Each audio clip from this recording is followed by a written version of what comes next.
সাতক্ষীরায় তানজিমুল উম্মাহ হিফজ মাদ্রাসা প্রতিষ্ঠার লক্ষ্যে মতবিনিময় সভা অনুষ্ঠিত।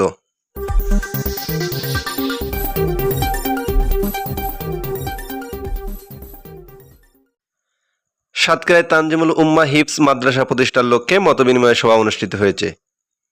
তানজিমুল উম্মাহ ফাউন্ডেশন ঢাকা এর আয়োজনে মঙ্গলবার বিকালে সাতক্ষীরা শহরের কুরাইশি ফুড পার্ক কনফারেন্স রুমে এ মতবিনিময় সভা অনুষ্ঠিত হয়।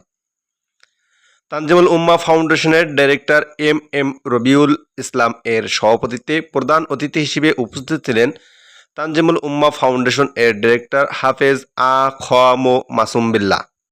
মাহবুব আল মিসবাহ এর সঞ্চালনায় এ সময় উপস্থিত ছিলেন মাওলানা মোহাম্মদ আজিজুর রহমান, মাওলানা রুহুল আমিন, পরিচালনা কমিটির সদস্য কাজী আবদুল্লাহ আল ফারুক, তানজিমুল উম্মাহ হিফজ মাদ্রাসা খুলনা শাখার প্রিন্সিপাল ইনচার্জ আব্দুল মোমিন, উজ্জ্বল কোরআন সাতক্ষীরা জেলার সভাপতি হাফেজ মাওলানা আশরাফুজ্জামান, রুস্তম আলী, ইব্রাহিম খলিল, আবু ইসাক সহ সাতক্ষীরার বিভিন্ন উপজেলা থেকে আগত শুভাকাঙ্ক্ষীবৃন্দ।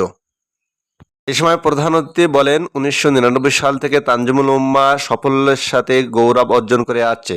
আমাদের এই সাফল্যের পিছনে সাতক্ষীরার অবদান অতুলনীয়। আমরা চাই সাতক্ষীরায় একটি ক্যাম্পাস দিতে। এজন্য আপনারা আমাদের পাশে থেকে সহযোগিতা করবেন। এ সময় তিনি আরো বলেন, যখন এইটি ফার্স্ট হয় এবং যখন দাখিল পরীক্ষা ফার্স্ট হয়, তানজিমুল উম্মাহর খুলনা এবং যশোরে 10টা শাখা আছে। এই 10টা শাখা মিলে একটা জোন আছে। সেই জোনের পরিচালক হিসেবে আমি দায়িত্ব পালন করছি।